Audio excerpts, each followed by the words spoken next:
To say that God is self-existent is to say that he is the uncreated creator of all things. Everything we know in the universe has been created by God. He alone is not from someone else. So a child will ask, well, who made God? Or an atheist might say, well, then where did God come from? And the answer is he doesn't come from anywhere. He is from himself, he's of himself. So that his existence is absolutely necessary. It's not derived from anyone else. He simply is. This is why he says, I am who I am. He's given.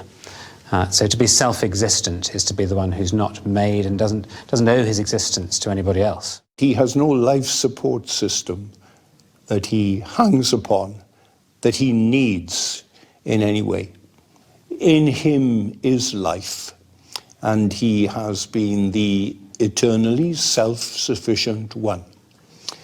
But the wonder of the God that we know is that he is not alone, that he is Father, that he is Son, and that he is Holy Spirit. And there's no other God, not only like him, there's really no other God. So, as Van Til would say, we believe in the creator-creature distinction with a solid line in between the two. It's a whole different way of thinking for us because we can't comprehend God. He's essentially incomprehensible. As Luther said, he's a knowable, unknowable God. We know him as far as we need to know him to be saved, but even in heaven, as much as we know of God, he's still going to be beyond our total comprehension. So I think sometimes when we lose that right kind of joyful seriousness in our gatherings, it suggests a familiarity with God which is forgetting quite how different he is.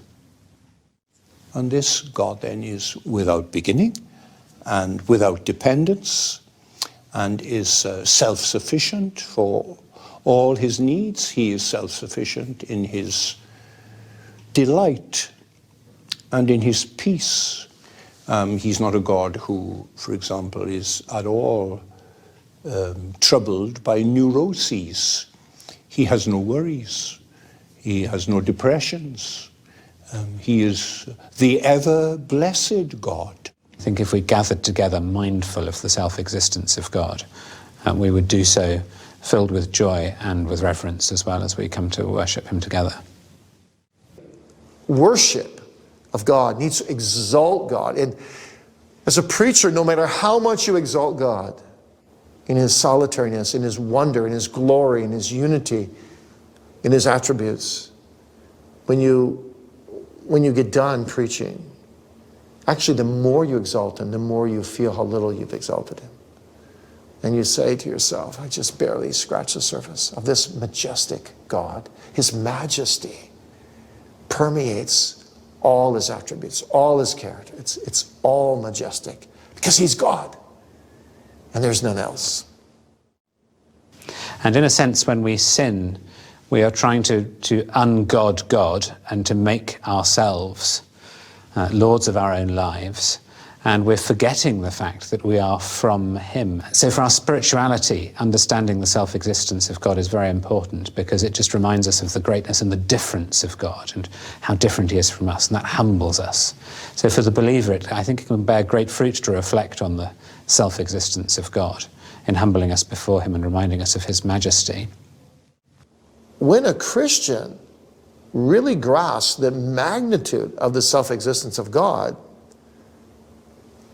a Christian is going to find all his security in a very changing world in that self-existent God, because that God said all things work together for good to those that love me.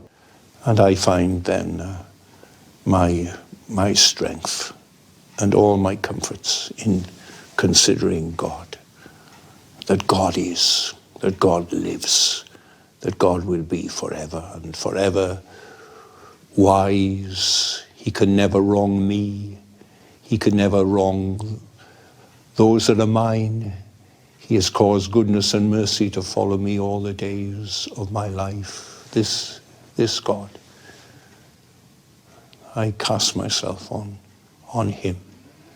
Deep in unfathomable minds of never-failing skill, he treasures up his bright designs and works his sovereign will, Blind unbelief is sure to err and scan God's work in vain. God is his own interpreter, and he will make it plain. This God of infinite majesty, this God of self-sufficient power and authority and life, this God lives, and he is the God I worship.